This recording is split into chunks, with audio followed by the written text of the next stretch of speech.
Mbak Rohimah juga bisa beliin tiket misalnya ke sini, itu bisa mendamaikan Mbak Rohimah sama suaminya di sini. Udah talak. Ya. Sempat dijanjikan hidup bahagia, Rohimah Ali ceraikan suami baru karena tolak nafkahi anak Kiwil. Sempat dijanjikan akan hidup bahagia, Rohimah Ali justru cerai dengan suami baru. Mantan istri Kiwil, Rohimah Ali belum lama ini menikah dengan pria asal Turki. Bahkan setelah menikah, Rohimah Ali rela menyusul suaminya dan menetap di Turki. Namun diketahui kini rumah tangganya tak berjalan mulus. Rohimah dibuat terkejut atas sifat asli suami barunya itu. Dalam acara Rumpi pada Selasa 24 Mei 2022, Rohimah Ali membeberkan pengalaman pahitnya menikah dengan pria asal Turki.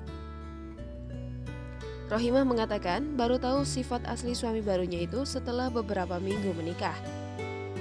Ternyata pria tersebut enggan bertanggung jawab soal anak-anak Rohimah.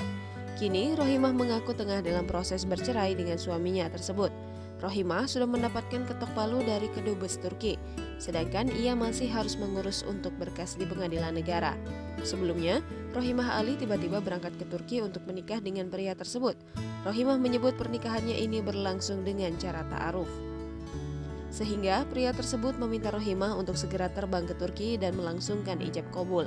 Selain itu, mantan suaminya sempat berjanji akan membahagiakan Rohimah Ali. Namun saat itu Rohimah masih belum memahami janji yang diutarakan mantan suaminya itu.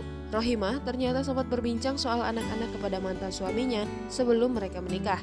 Akan tetapi pria tersebut menginginkan Rohimah sampai ke Turki terlebih dahulu. Selanjutnya ia baru bersedia membicarakan soal anak-anak Rohimah. Awal pernikahannya Rohimah diperlakukan baik oleh keluarganya. Bahkan ia mengaku diterima baik oleh ibu mertuanya. Namun, kebahagiaan tersebut hanya berlangsung sementara. Rohimah Ali menelan kenyataan pahit karena pernikahannya berakhir begitu saja. Ia pun menyampaikan rasa terima kasihnya kepada Kiwil dan anak-anaknya. Jangan lupa subscribe, share, komen, dan like ya!